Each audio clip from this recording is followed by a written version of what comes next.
कि जो भी लोग कॉलेज जॉइन करने के लिए सोच रहे हैं और जॉइन भी हो चुके हैं, उसको ये नहीं पता होता है कि कैसी होती है वहाँ की सिचुएशंस एंड कैसी होती है वहाँ की conditions and all those things.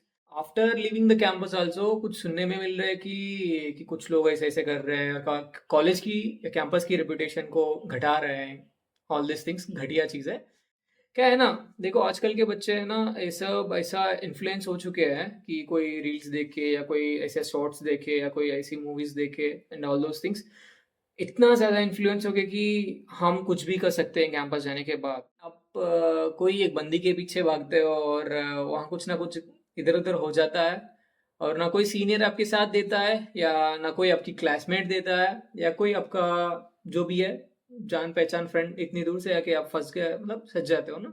बताना था कि आप अभी-अभी नए-नए एंटर कर रहे हो कैंपसेस में, तो आप ना कुछ दिन के लिए ऐसे रहो कि साइलेंट एंड काम, क्योंकि आप सबको अच्छे से पहचानो और जानो, उसके बाद उससे इंटरैक्ट करने शुरू करो। प्रैक्टिकल्स की बारी अगर आएँगी, तो हम खेती में काम करने के लिए रेडी रहना चाहिए, ठीक है? हम ऐसा स्किप करेंगे, हम पीछे हाथ रख के देखने लग जाएँगे या सुपरवाइज़ करने लग जाएँगे, ये कभी नहीं चलने वाला है एग्रीकल्चर में। आप कोई कैंपस की रूल्स एंड रेगुलेशंस की कुछ की गड़बड़ की, तो डेफिनेटली।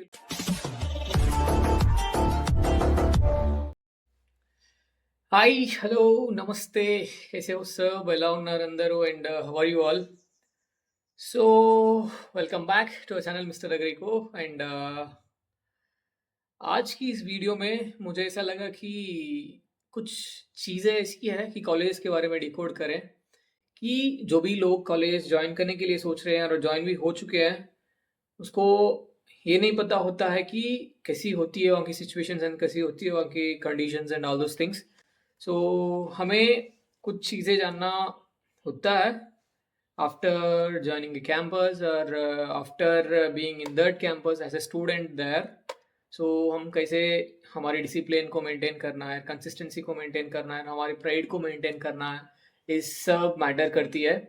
तो मुझे लगा कि क्यों नहीं मैं कुछ ऐसी चीज़ें बताऊं कि हम लोग जब कॉलेज में थे और जब कैंपस में थे, हमारे साथ क्या हुआ था, और अब की जो भी जनरेशन्स है, जो भी सो कॉल्ड जेनज़ीज़, ये इसीलिए बता रहा हूँ कि मैं बहुत कुछ देख रहा था, मतलब after living the campus also कुछ सुनने में मिल रहा है कि कुछ लोग ऐसे-ऐसे कर रहे हैं, कॉलेज की या कैंपस की रेपुटेशन को घटा रहे हैं। ऑल दिस थिंग्स घटिया चीज़ है। सो यहाँ पे कुछ चीज़ें ऐसे डिकोड करेंगे, okay? Once again, welcome back to our channel, Mr. Agrico, and let's enter into a topic that is, yeah, decoding some चीज़ें about colleges. ओके, जो भी लोग अगर अब कैंपस में हैं, उसके लिए ओके, दे नो वेल। जो लोग अब कैंपस एंटर कर रहे हैं और जो भी सीट्स पाके जा रहे हैं, majorly I be focusing on agricultural colleges, जो भी हमारी स्टेट तेलंगाना है उसके लिए, और उसके साथ साथ और यहाँ पे जो भी सदर्न स्टेट्स की हर एक कॉलेज में कुछ ना कुछ होता रहता है, तो हम कैसे बिहेव करें उस ऐसी सिचुएशंस में, इट मैटर्स, राइट? तो मैं कुछ सजेशंस दूंगा आपको। अगर आपको अच्छे लगे तो उसे इम्प्लीमेंट करना और उसे फॉलो करना, तो it will help you people taking out all the stress from the campus you will get. Okay, so और ज़्यादा लेट नहीं करना है मुझे, तो एंटर करते हैं टॉपिक में। क्या है ना, देखो आजकल के बच्चे हैं ना, ये सब ऐसा इन्फ्लुएंस हो चुके हैं कि कोई रील्स देख के या कोई ऐसे शॉर्ट्स देखे या कोई ऐसी मूवीज देखे एंड ऑल दोस थिंग्स, इतना ज़्यादा इन्फ्लुएंस हो गया कि हम कुछ भी कर सकते हैं कैंपस जाने के बाद। भाई कैंपस के लिए कुछ रिस्पेक्ट होती है और कैंपस में कुछ रेपुटेशंस होती है और फंडामेंटल्स होती है और कुछ रूल्स एंड रेगुलेशंस होती है, उसे फॉलो करना पड़ता है। उसके लिए बता रहा था। तो हम जब कैंपस में थे, हम हमारे सीनियर्स, हमारे सुपर सीनियर्स और मेगा सीनियर्स जो भी थे, इतने अच्छे थे कि आज अगर कॉल करके बात करेंगे तो हाँ भाई कैसे है आप, करके, तो आपको कुछ मदद चाहिए तो बोल देना, at the end of the call will get all this stuff, okay? And आजकल की दुनिया में देख रहे हैं कि आप कोई एक बंदी के पीछे भागते हो और वहाँ कुछ ना कुछ इधर उधर हो जाता है, और ना कोई सीनियर आपके साथ देता है या ना कोई आपकी क्लासमेट देता है या कोई आपका जो भी है जान पहचान फ्रेंड इतनी दूर से आके आप फँस गए, मतलब सज जाते हो ना। कोई आपके लिए साथ देने वाले नहीं होते हैं कैंपस में, okay? Even your professor who you like most in some situations, क्योंकि मैं खुद फेस किया हूँ। मैं यहाँ पे किसी को एक्सपोज़ नहीं कर रहा हूँ, लेकिन वो चीज़ें कुछ अच्छी लेसन्स भी सिखाई है मुझे कि हाँ भाई, कुछ गलती हो गई है, उसे चेंज कर सकता है करके। तो मैंने चेंज करने पे ध्यान दिया एंड या I made some changes for myself. यहाँ क्या है ना, आपकी डिसिप्लिन एंड आपकी जो भी है, उसे मेंटेन करना पड़ती है। तो क्या है ना, देखो, कॉलेज जाने के बाद आपका प्रोफेसर्स रहेंगे, क्योंकि वो लोग तो भाई आपके पेरेंट्स के एज के है ना, तो उसे रिस्पेक्ट देना पड़ता है, ठीक है? आपके पास मोबाइल है, उसके पास भी मोबाइल है, आप कहाँ तो मतलब आपकी प्राइवेट प्लेस में यूज़ करो ना, क्योंकि आप उसे डिसरिस्पेक्ट करके उसके सामने अगर कुछ कर रहा है, तो देखता चुप थोड़ी बैठेगा, ठीक है? इंटरनली एक कुछ मतलब होती रहेगी, ओके? तो आप इस चीज़ पे ध्यान दो, या कोई सीनियर्स है आपके सामने, उसे अच्छे से कन्वर्स करने के लिए ट्राई करो कि ये मतलब क्या बोलते हैं तेलुगुलो వీడెంత నేనెంత लाइक दैट, मतलब ये कितना है, इसको क्या पता है? या वहाँ पे कोई ऐसे लोग नहीं है कि बस चुपचाप आ गए, बस आके कंप्लीट कर ले कोर्स करके, because they all know well, क्या बोले कि उसके पास जो नॉलेज है वो कुछ ज़्यादा ही होगी आपसे, तो उसके लिए। और उसके साथ साथ मुझे बताना था कि आप अभी अभी नए नए एंटर कर रहे हो कैंपसेस में, तो आप ना कुछ दिन के लिए ऐसे रहो कि साइलेंट एंड काम, क्योंकि आप सबको अच्छे से पहचानो और जानो, उसके बाद उसे इंटरेक्ट करने शुरू करो, क्योंकि ये सब चीज़ें मैटर करती है। मैटर करती है इसका मतलब कि आप किसी को नहीं जानते हो, आप सीधा सीधा जाके कुछ ठुकरा लिया, तो इट विल अफेक्ट आफ्टर, क्योंकि आप वहाँ पे 4 साल रहना होता है, 4 साल की जर्नी वहाँ पे गुजारनी पड़ती है, जो भी एग्रीकल्चर ज्वाइन किया उस लोगों के लिए। तो you have to be in control, क्योंकि उसी कंट्रोल आपको प्राइड दिलाती है, उसी कंट्रोल आपको ये सब करवाती है कि आप पहले ऐसे थे, अब ऐसे नहीं रहे, ये सब चीज़ें। ओके, कुछ सिखाती भी है, सबक मतलब क्या बोलते हैं, सबक सिखाना ऐसा कुछ होता है ना। तो ये सब भी होती है। उसके साथ-साथ आप कोई कैंपस की रूल्स एंड रेगुलेशंस की कुछ की गड़बड़ की, तो definitely you will face consequences, okay? मैं कैंपस से बाहर आने के बाद भी ये बात क्यों बता रहा हूँ ना, आजकल के लोगों के पास कंट्रोल नहीं है एंड कुछ एटीट्यूड्स भी है, तो वो सब वहाँ पे नहीं चलेगा। This is not warning, it is a suggestion that because मैं थोड़ी कैंपस में हूँ कि आपको मतलब बुला के ये सब बोलूँ करके। So this is not the way you have to be in the campus and it is having its own environment to be maintained in the like जो भी पब्लिक एरिया में होती है। एंड उसके साथ-साथ आप खुद कंट्रोल में रह लो, कि कुछ दिन अच्छे कंट्रोल में रहोगे तो आपकी जो भी पर्सपेक्टिव ऑफ अदर्स, वो चेंज होती है, आपको देखने की जो भी पर्सपेक्टिव है ना, वो आपके लिए चेंज रहेगी, क्योंकि ये पहले से ऐसा था और अब भी ऐसा है करके, तो उसे मेंटेन करना पड़ता है। अगर आप इसे मेंटेन नहीं कर पा रहे हो, तो it is not going to work. एक, आपका कोई सीनियर आपके साथ नहीं देगा, और दो, आपका प्रोफेसर्स कोई आपको साथ नहीं देगा। उसके साथ-साथ आपकी जो भी एकेडमिक सेक्शन है, उसके मतलब वो आपके लिए एक्शन लेने के लिए भी रेडी हो जाएगी, ठीक है? तो ये सब चीज़ें आप ब्रेन में रखो, मतलब मेजरली ये 3 चीज़ें आप ब्रेन ब्रेन में रखो कि पहले, क्योंकि ये सब जानना ज़रूरी होती है।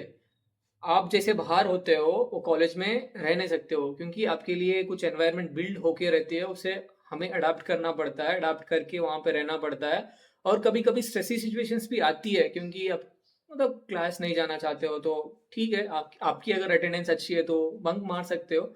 लेकिन ये बात नहीं बता रहा हूँ कि क्लास छोड़ के बंक मारो। If it is important you have to go even you are stressed, okay? And उसके साथ-साथ अब प्रैक्टिकल्स की बारी अगर आएँगी, तो हम खेती में काम करने के लिए रेडी रहना चाहिए, ठीक है? हम ऐसा स्किप करेंगे, हम पीछे हाथ रख के देखने लग जाएँगे या सुपरवाइज़ करने लग जाएँगे, ये कभी नहीं चलने वाला है एग्रीकल्चर में। सच बता रहा हूँ, क्योंकि देखो आप उसे फेस नहीं कर रहे हो, तो आगे जाके अब कोई अगर जॉब मिल गई या एग्रीकल्चर बेस्ड तो वहाँ पे जाके आप क्या करोगे? आप खुद ही यहाँ पे बेंड नहीं किए हो अब तक, तो वहाँ जाके बेंड करना उतना आसान नहीं होता है। कोई लोग आपको चाहते भी नहीं है कि आप जो बोल रहे हो सुन सकते हैं। So please mind it if you are in a practical, you have to do that work and also be in control, self control, and उसे मेंटेन करना पड़ता है यार। कोई अगर सीनियर जा रहा है, हाँ ठीक है, आप मत बात करो, फिर भी उसे देख के ये सब नाटक वाटक करना अच्छा नहीं होता है, क्योंकि हमारी रिलेशन इसी के ऊपर बिल्ड हुई है, सीनियर्स और जूनियर्स की रिलेशन। और आजकल की क्या मतलब सिचुएशन क्या है ना कैंपस में, रैगिंग नहीं है, okay we agree with that, ragging नहीं है, रैगिंग वैगिंग का कोई नहीं है, लेकिन गड़बड़ी है, क्योंकि कोई ऐसा बोल देता है कि तू कौन है बोलने वाला। भाई वो एक्सपीरियंस पर्सन है, even if I am suggesting you, I have face some problems there, so ये आप मत करो करके। So at least listen to them and try to be a good person in the campus, क्योंकि वो रिपुटेशन ना life long तो carry करेगा। और कोई अगर प्रॉब्लम तेरे लिए आ गई ना, तेरे प्रोफेसर्स या जो भी तेरे टीचिंग एसोसिएट्स और तेरे सीनियर्स स्टैंड लेने के लिए ज़रूर हो, मतलब आगे आ जाएंगे। सो ये सब छोड़ के अगर कोई ऐसा काम कर दिया कि हम बोलने लग जाए कि ये मुझे पता ही नहीं है, so what kind of behaviour is that? So you have to take care of that. उसके साथ साथ हाँ, एक चीज़ बोलना चाहता था कि एक्चुअल में एग्रीकल्चर कैसा होता है करके। आजकल तो बस फोन्स में एंड जो भी एआई का, ये का, उसका, इसका, उसका सपोर्ट लेके हम लोग क्या करते हैं ना, कुछ हमें इतना बहुत ज़्यादा पता, इंफॉर्मेशन रहना अच्छी बात है, लेकिन experience which gives more than like जो भी थ्योरेटिकल नॉलेज है। इसीलिए चाहता हूँ कि आप जो भी प्रैक्टिकल करते हो मन लगा के करो, वो आपके लिए बहुत इजी हो जाएगी आगे जाके। क्योंकि आप अगर एंटोमोलॉजी की कोई ऐसी क्लास मिस कर दी कि बता दे डोसेज क्या होता है केमिकल्स के करके, और कौन सा केमिकल किस एक्शन पे काम करता है, गट के लिए या माउथ के लिए या विंग्स के, सब कुछ, everything is important. So this is what the thing. And उसके साथ साथ एक छोटू सी वीडियो, एक इन डिटेल वीडियो बताना चाहता हूँ आगे जाके एग्रीकल्चर कैसा होता है और कैसा आप स्टेबलाइज कर सकते हो आपकी ज़िंदगी एग्रीकल्चर के साथ। एंड ये भी बताना चाहता हूँ कि कुछ लोग ऐसे हैं कि बोलते हैं कि एग्रीकल्चर के लिए कोई स्कोप नहीं है। भाई एग्रीकल्चर के लिए स्कोप नहीं है तो बनाओ ना, बनाने के लिए क्या प्रॉब्लम है, बनाएंगे ना साथ में मिलके। कोई प्रॉब्लम है, कोई सीनियर्स के पास जाओ, कोई प्रॉब्लम है कोई प्रोफेसर के पास जाओ, सर ऐसा ऐसा है करके। अब खुद ही मान लेते हो कोई एग्रीकल्चर पढ़ा ही नहीं और कोई एग्रीकल्चर पे कुछ काम किया ही नहीं, वो आके बता देता है कि कोई फ्यूचर नहीं है, आप कैसे जान कर सकते हो and all those things. So please take it out. And उसके बाद जाने के बाद एग्रीकल्चर, अगर बीएससी ऑन एग्रीकल्चर आप ज्वाइन कर लिए हो तो उसे अपनाओ एंड फील करो कि मैं कर सकता हूँ करके। जैसे एमबीबीएस के लिए इतना तड़पाते हैं हम लोग, इतनी सारी ट्राई मारते हैं, लॉन्ग टर्म जाते हैं, वहाँ पे जाके ये वो सब करते हैं, फिर भी अगर नहीं आती तो कोई अच्छी प्रोफेशनल डिग्री मिलती है, उसे हम लोग अपनाने के लिए रेडी नहीं है। What kind of thing is it this is कि आपके अगर यहाँ लिखा होगा तो वही मिलेगा, अगर नहीं लिखा होता तो नहीं। So this is what I want to share with you guys. Thank you so much for watching and please keep in mind, अगर आपको कोई क्वेरीज है you can ask me related any subject, related any topic, and anything, so I can support you and I can guide you in the upcoming days. Okay, thank you so much for watching, and bye bye.